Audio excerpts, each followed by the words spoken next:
12월 5일 아침 저희들에게 주시는 하나님 말씀은 누가복음 15장 말씀입니다. 누가복음 15장 11절로 24절까지 말씀을 다 함께 봉독합니다.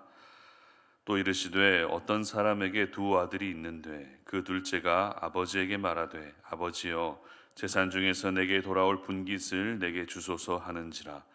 아버지가 그 살림을 각각 나눠 주었더니 그 후 며칠이 안 되어 둘째 아들이 재물을 다 모아 가지고 먼 나라에 가 거기서 허랑방탕하여 그 재산을 낭비하더니 다 없앤 후 그 나라에 크게 흉년이 들어 그가 비로소 궁핍한지라.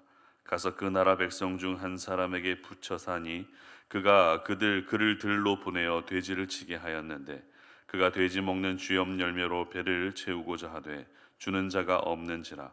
이에 스스로 돌이켜 이르되 내 아버지에게는 양식이 풍족한 품꾼이 얼마나 많은가. 나는 여기서 주려 죽는구나.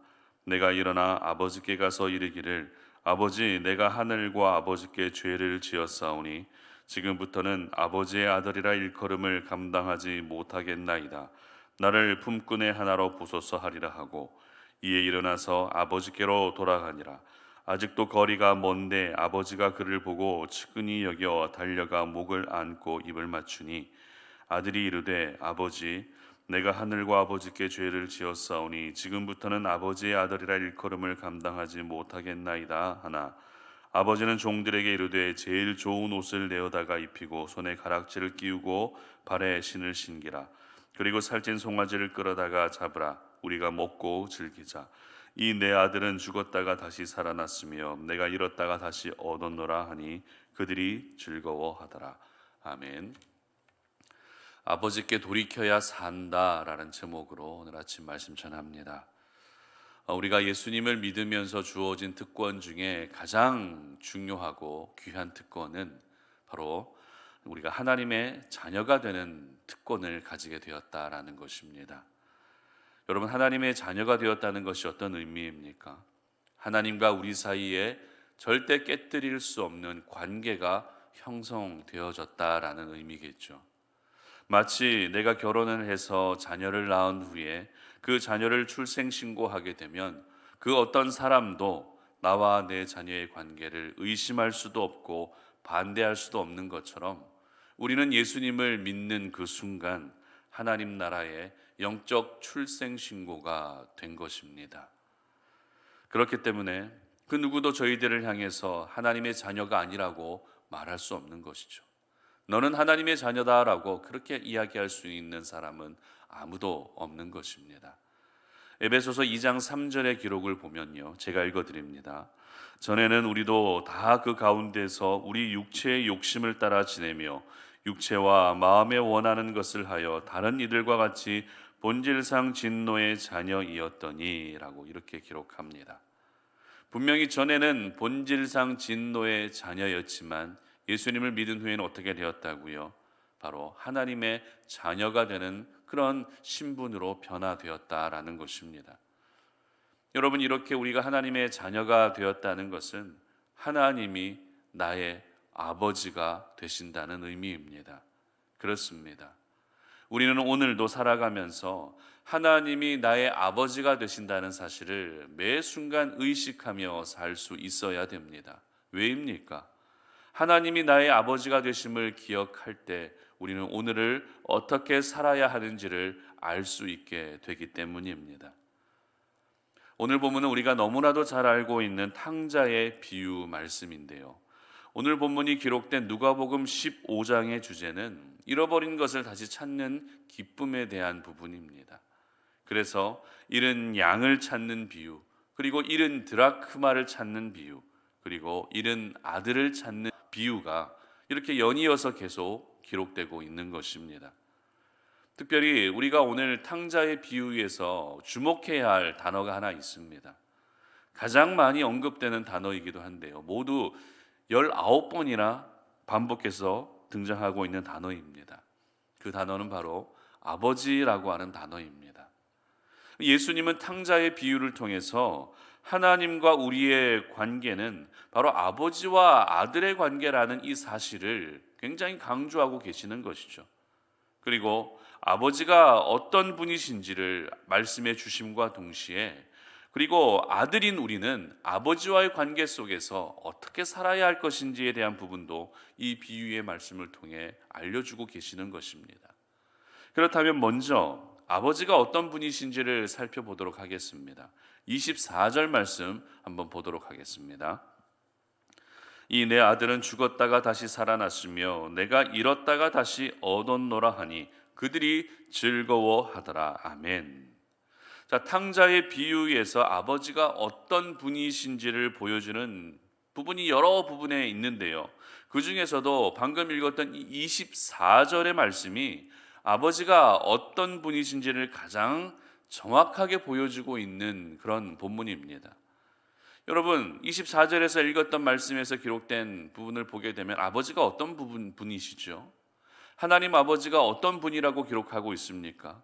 바로 아들과 함께 하는 것, 아들과 함께 할 수 있는 것을 가장 기뻐하시는 분이 바로 우리 아버지이신 줄 믿습니다. 그렇습니다. 아버지가 아들에게 바라는 것은 대단한 것이 아닙니다.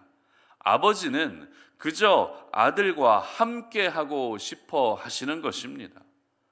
세상 속에서 성공하는 것도 필요할 수 있습니다. 세상 가운데서 많은 사람들로부터 인정받으며 사는 것도 아버지가 원하는 부분일 수 있지만, 그보다 더 중요하고 그보다 더 원하시는 것은 아버지는 오늘도 아들과 함께 하기를 원하신다라는 것입니다. 탕자의 비유에서 둘째 아들은 아버지를 떠났죠. 아버지와 함께하는 삶을 포기하고 자신에게 돌아올 유산, 그 재산, 물질과 함께하는 삶을 선택하고 말았습니다. 그런데 이러한 둘째 아들의 모습이 나의 모습이 아니라고 우리가 말할 수 있을까요?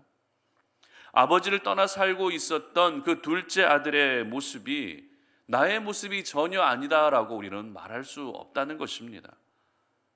아버지는 오늘도 나와 함께하기를 원하고 계시는데 저희들은 아버지보다 세상의 즐거움과 함께하는 삶을 더 택할 때가 많다는 것입니다.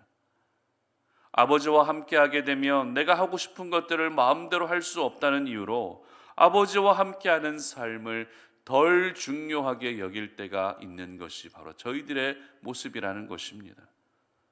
그러므로 저희들은 오늘도 하나님 아버지는 나와 함께 하기를 가장 기뻐하시고 가장 원하신다는 사실을 절대 잊어서는 안 되는 것입니다. 그렇다면 나와 함께 하기를 원하시는 아버지와의 관계 속에서 아들 된 저희들, 자녀 된 저희들이 어떻게 살아야 하는 것일까요? 오늘도 아버지는 우리와 함께 하기를 원하시는데 정말 우리가 아버지 하나님의 자녀라면 우리는 이 땅을 어떻게 사는 것이 맞는 것일까요? 자, 17절 말씀 보시기 바랍니다. 이에 스스로 돌이켜 이르되 내 아버지에게는 양식이 풍족한 품꾼이 얼마나 많은가, 나는 여기서 주려 죽는구나. 아멘. 그렇습니다. 아들 된 저희들이 살아야 할 삶이 어떤 삶입니까? 바로 아버지께로 돌이켜야 되는 줄 믿으시기를 바랍니다. 세상과 함께하는 삶을 선택하기도 했지만 이제는 아버지께로 돌이켜야 한다는 것입니다. 내 기쁨과 내 만족만을 위해 살던 때도 있었지만 이제는 어떻게 해요? 아버지께로 돌이켜야 한다는 것입니다. 돌이킬 때 우리는 아버지와 함께 할 수 있는 것이죠. 돌이킬 때 오늘도 아버지가 그렇게 원하시는 함께하는 삶을 살 수 있게 되는 것입니다. 우리가 돌이켜야만 돼지가 먹는 그런 열매로 배를 채우던 내 인생에서 아버지가 공급해 주시는 풍성한 것으로 우리의 영과 육을 채워갈 수 있는 것입니다. 돌이킨다라고 하는 단어를 헬라어 원어로 보게 되면 온다라는 의미를 가지고 있습니다. 그렇다면 여러분, 스스로 돌이킨다는 것은 어떤 아버지께 돌이켜야 우리는 살 수 있다는 사실을 여러분 모두 기억할 수 있기를 바랍니다. 세상이 여러분에게 생명을 줄 수 있는 것이 아니죠. 세상이 나에게 영원한 기쁨을 줄 수 있는 것이 아닙니다. 세상이 저와 여러분에게 행복을 가져다 줄 수 있는 것이 아닙니다. 나를 살게 하시고 나를 영원한 기쁨 가운데 거하게 하시고 나에게 진정한 행복을 가져다 줄 수 있는 분은 바로 살아서 역사하시는 우리 하나님 아버지밖에 없는 것입니다. 이사야 44장 22절의 기록을 보게 되면 제가 읽어드립니다. 내가 내 허물을 빽빽한 구름같이 내 죄를 안개같이 없이 하였으니 너는 내게로 돌아오라. 내가 너를 구속하였음이라. 아멘. 그렇습니다. 하나님이 우리의 허물과 죄를 없애주셨기 때문에 저희들은 하나님께로 돌이켜야 하는 것입니다. 때로는 아버지를 떠난 것이 사실입니다. 때로는 아버지가 계신 그 집을 떠난 것이 사실입니다. 그러나 아버지는 그것마저도 문제 삼지 않으시기 때문에 저희들은 아버지께 돌이킬 수 있어야 하는 것입니다. 그렇다면 여러분은 오늘이라도 우리 아버지께로 돌이켜야 할 삶의 영역은 어떤 부분들이십니까? 오늘 본문의 둘째 아들처럼 물질의 문제에서 아버지께 돌이켜야 되는 분들도 계십니다. 아니면 예배와 기도와 같은 그와 경건 생활에서 아버지께 돌이켜야 하는 분도 분명히 계실 것입니다.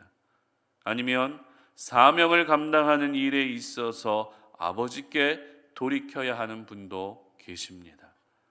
저희들은 각자가 아버지께 돌이켜야 할 삶의 부분이 분명히 있다는 것입니다.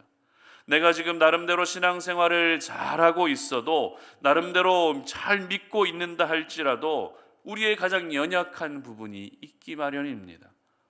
그 부분에서 하루라도 빨리 아버지께로 돌이키는 것이 바로 자녀된 저희들이 오늘도 반드시 살아야 할 삶의 모습인 것입니다. 여러분, 우리 아버지 하나님은 여러분의 삶의 전 영역에서 저희들과 함께하기를 원하십니다.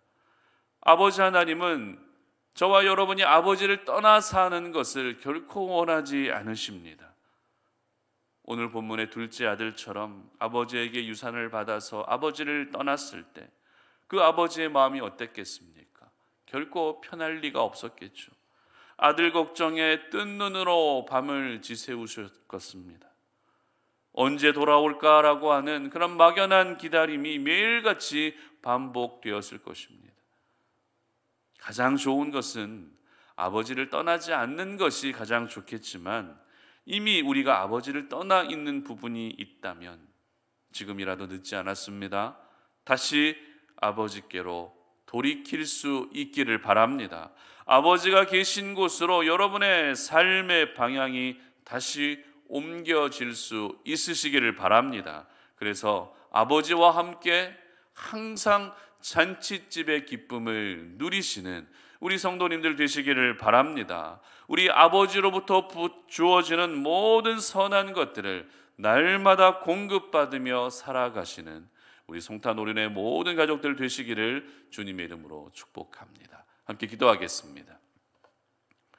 하나님 아버지 감사합니다. 오늘도 이 아침에 우리가 주의 말씀을 통해서 아버지께로 돌이켜야 내가 살 수 있음을 다시 한번 기억합니다. 지금 우리가 삶의 여러 부분에서 아버지를 떠나 있는 그런 부분들이 있습니다.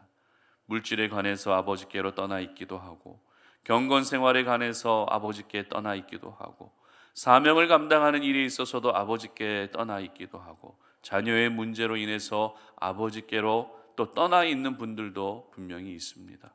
하나님, 내가 지금 아버지께 떠나 있는 이 부분이 어떤 부분인지를 정확하게 깨닫게 하시고 오늘 이 아침에 이 말씀을 통해서 또 간구함으로 말미암아 다시 아버지께로 돌이킬 수 있는 우리 송탄오륜의 모든 가족들이 되게 하여 주시옵소서. 감사드리며 예수님의 이름으로 기도드립니다. 아멘.